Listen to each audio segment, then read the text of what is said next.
In this lesson, we are going to learn about the application of thermodynamics and other physical concepts such as heat and energy to study atmospheric and oceanic environments.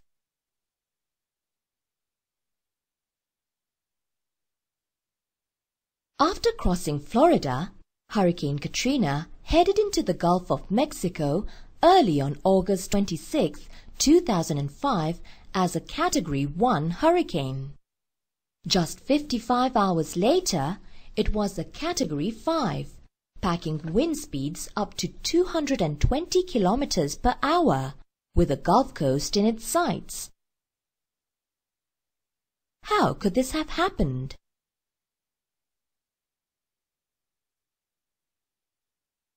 A hurricane is a tropical storm, which has a twisting funnel-shaped form. In the center of a hurricane is a calm area called the eye. High winds, torrential rain, floods and storm surges occur when hurricanes come near or over land. Hurricanes have very strong effects on the ocean. For large storms and hurricanes, the Coriolis force causes air to rotate around the center in a cyclonic direction. The direction will be counterclockwise in the northern hemisphere, clockwise in the southern hemisphere. The force created by Earth's rotation is called the Coriolis force. Coriolis force is zero at the equator and increases when it moves towards the polar caps. The magnitude of the Coriolis force is proportional to the object or wind speed, the speed of Earth's rotation, and latitude. Over the ocean, where water is most abundant, these spinning masses can become enormous, affecting the weather in all directions for hundreds of miles. These are called hurricanes. Hurricanes are classified into various categories based on their wind speeds. When a hurricane hits land, it often has devastating effects. Click on the different wind speeds to see the effect.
Where does this staggering quantity of power come from?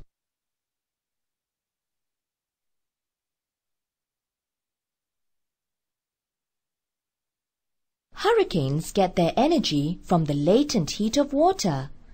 About 2,500 kilojoule per kilogram is released upon condensation of water vapor. When a kilogram of water condenses, 2.256 million joules of energy become available. Let us learn in detail the process of hurricane formation. Water evaporates from the warm surface of the ocean, gathering energy from the ocean. Steam rises up in the atmosphere and forms a low-pressure system over a large area, creating tropical storms. As the warm air rises, a vacuum forms from the low-pressure area, and to replace the rising air, air from the perimeter is drawn into the center. The Coriolis force converts the upward suction of the air to spiral motion. The rising air, saturated with water, cools and condenses to form clouds. As the water rises, it cools and condenses, releasing latent heat energy to the surrounding air, causing it to warm further. This feedback mechanism continues to intensify as long as there is warm water from which to draw energy. Once a hurricane moves over land, the large energy supply from the ocean is no longer available, and the storm begins to lose its strength and eventually dissipates. In general, we can say that heat energy extracted from the ocean is converted into mechanical.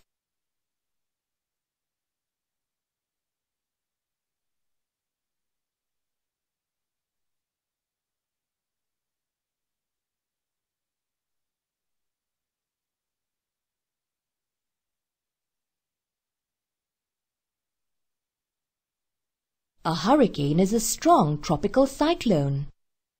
The heat energy extracted from the ocean is converted into mechanical energy. Hurricanes get their energy from the latent heat of water released as vapor.